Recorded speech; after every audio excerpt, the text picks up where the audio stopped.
इस वीडियो में हम जानेंगे कारम डैम प्रोजेक्ट के बारे में। तो सबसे पहले ये देखते हैं कि ये चर्चा में क्यों है। हाल ही में कारम बांध की दीवार में एक लीकेज हो गया था, जिसके कारण धार जिले के हजारों लोगों की जान पर बन आई थी। प्रशासन को बांध के टूटने की आशंका थी, इसलिए आनन फानन में लगभग 2 जिलों के 18 गाँव खाली करा लिए गए।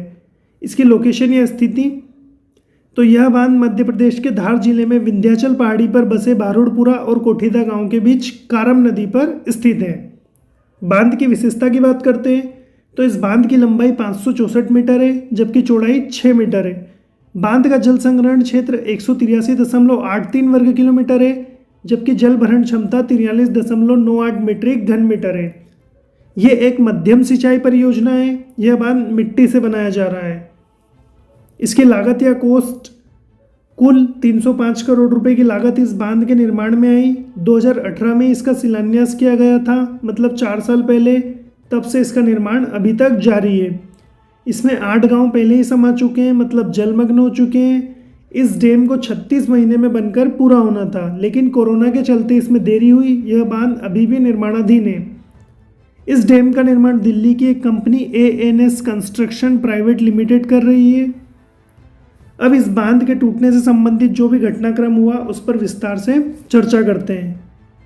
तो सबसे पहले 10 अगस्त का दिन, जिस दिन डैम में लीकेज होने के बाद पानी का रिसाव शुरू हुआ और आसपास यह सूचना फैली। इसका एक वीडियो है।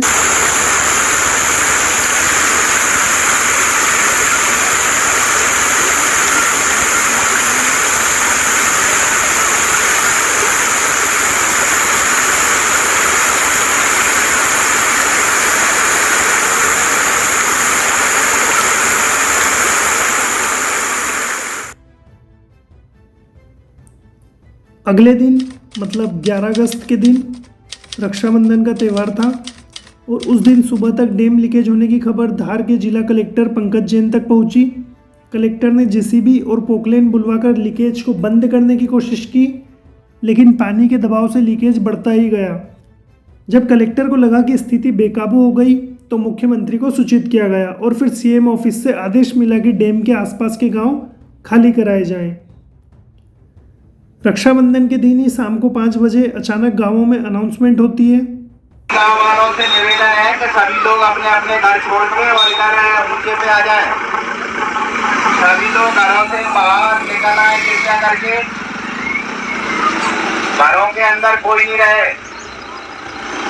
डैम से पानी निकलने वाला है। आप लोग तत्काल घरों से बाहर निकलें। सभी लोग बाहर आ जाएं। गाँव वालों से निवेदन है। दो जगह बढ़ने वाली, इसलिए अपने परिवार और बच्चों को बचा के किसी ऊंचे स्थान पर चले जाए तुरंत। मकान की चिंता न करें, ताला वाला मार के, और सामान की भी चिंता न करें। अपने आप को बचाए, पहले बच्चों को बचाए, परिवार को बचाए, ऊंचे स्थान पर चले जाए तुरंत। यहाँ इकट्ठे होने का कोई मतलब नहीं है। अपने परिवार को पहले देखिए, उनको ले जाइए ऊंचे स्थान पे। और इस प्रकार क्षेत्र में धारा 144 लगा दी गई और लीकेज की जानकारी मिलने के बाद सुरक्षा की दृष्टि से धार जिले के 12 गांव और खरगोन जिले के 8 गांवों को खाली कराया गया। इससे करीब 30 से 40 हज़ार लोगों को विस्थापित होना पड़ा। फिर तारीख आती है 12 अगस्त की। सेना को बुलाया जाता है। इसके अलावा NDRF की 4 टीम भोपाल, दिल्ली, सूरत और वडोदरा से बुलाई गई। हर टीम में 30 से 35 ट्रेंड जवान थे। डैम का पानी आगे जाने की स्थिति में नेशनल हाईवे 3 मतलब जो NH3 है, उससे वाहनों की आवाजाही को नियंत्रित किया गया। लीकेज के 2 दिन बाद फिर से मिट्टी और मुरम डालकर लीकेज रोकने की कोशिश की गई, लेकिन लीकेज रुकने की जगह नए नए सुराख होने लगे। फिर एक्सपर्ट्स ने एडवाइस दी कि डैम को फूटने से बचाने के लिए इसके एक किनारे से चैनल बनाकर जल स्तर को कम करना चाहिए। डैम के लीकेज की मरम्मत करने के लिए इंदौर और भोपाल से एक्सपर्ट्स की टीमें बुलाई गई। फिर इसके बाद 13 अगस्त को रिसाव थमने का नाम नहीं ले रहा था। बांध से पानी का प्रेशर कम करने के लिए बांध के किनारे से पहाड़ को काटकर पानी निकालने के लिए नहर बनाई गई। ये पानी महेश्वर में जाकर नर्मदा नदी में मिलना था। प्रशासन ने 2 अलग अलग प्लान पर एक साथ काम शुरू किया। पहला, बांध टूटने के जोखिम को कम करने के लिए रिसाव वाले एरिया पर मिट्टी और मुरम डालकर उसे मजबूती देने का प्रयास किया गया। और दूसरा वाटर प्रेशर कम करने के लिए बांध का पानी चैनल बनाकर निकाला गया। अब लोगों के पास दो ही ऑप्शन थे, या तो वे सरकारी कैंप में जाएं, शेल्टर हाउस में, या फिर अपने मवेशियों को लेकर पहाड़ पर चले जाएं। इसके बाद तारीख आती है 14 अगस्त। रात भर प्रशासन की बनाई नहर से पानी निकलता रहा, लेकिन सुबह तक पानी ने चैनल की चौड़ाई को दोगुना कर दिया। शाम तक चैनल के लिए बने टीले की मिट्टी भी खिसकने लगी और कुछ ही देर में पूरा टीला ही पानी के तेज बहाव में बह गया। मतलब ये जो फर्स्ट वाली इमेज है, इसमें एक छोटे क्षेत्र से पानी बाहर आ रहा है क्योंकि एक मिट्टी की एक दीवार सी खड़ी थी, और फिर नेक्स्ट इमेज में ये दीवार पानी के बहाव के कारण बह गई और पानी बहुत तेज़ी से बाहर आने लगा। डैम का पानी सैलाब की तरह आया और अपने साथ बहुत कुछ बहाकर ले गया। फिर 14 अगस्त की रात को शासन प्रशासन ने राहत की सांस ली और मुख्यमंत्री ने ऐलान किया कि पानी निकला और अब मुझे कहते हुए अत्यंत प्रसन्नता है कि संकट टल गया है।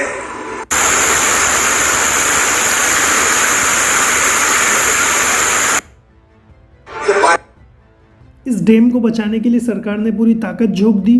2 दिन तक पहाड़ के किनारे को खोदकर नहर बनाने का काम चलता रहा, हालांकि सफलता पूर्णतः नहीं मिल पाई। पानी तेजी से गांव में स्थित फसल, पेड़, बिजली के खंभे आदि संरचना को नष्ट करते हुए नर्मदा नदी में जा मिला। मतलब देखा जाए तो 3 दिन तक न सरकार सोई और न इन 18 गाँव के लोग। फिर भी इस 305 करोड़ के डैम को पूर्णतः नहीं बचाया जा सका। इसका एक बड़ा हिस्सा बह गया। अब हम इसके लीकेज या टूटने के कारण पर बात करते हैं।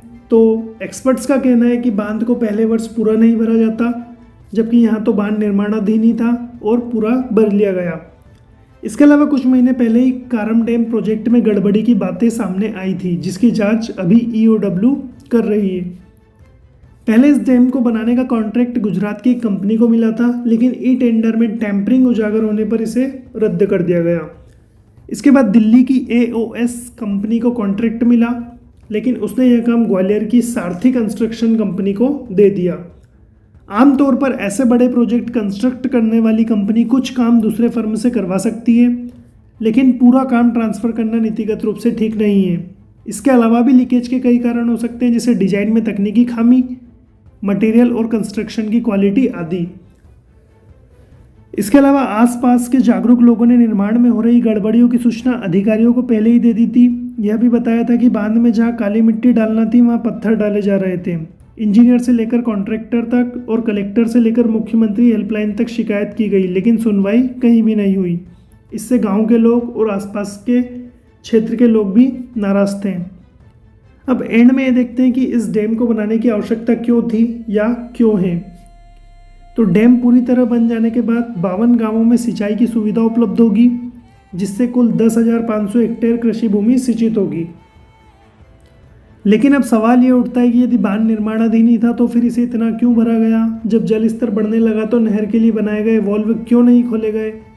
हालांकि जांच कमेटी गठित कर दी गई है, जल्दी ही अपनी रिपोर्ट सरकार को देगी और दोषियों को सजा मिल सकेगी। और हाँ, इस पूरे घटनाक्रम में प्रशासन ने जो दुरुस्ती दिखाई वो काबिले तारीफ है। समय रहते डैम को खाली कर लेने से जनहानि नहीं हुई और बहुत से लोगों की जान बच सकी। तो ठीक है, यहीं पर इस वीडियो का अंत करते हैं। अगर वीडियो इन्फॉर्मेटिव लगी हो तो वीडियो को लाइक करके चैनल को सब्सक्राइब जरूर करें। Okay, thanks for watching and see you again.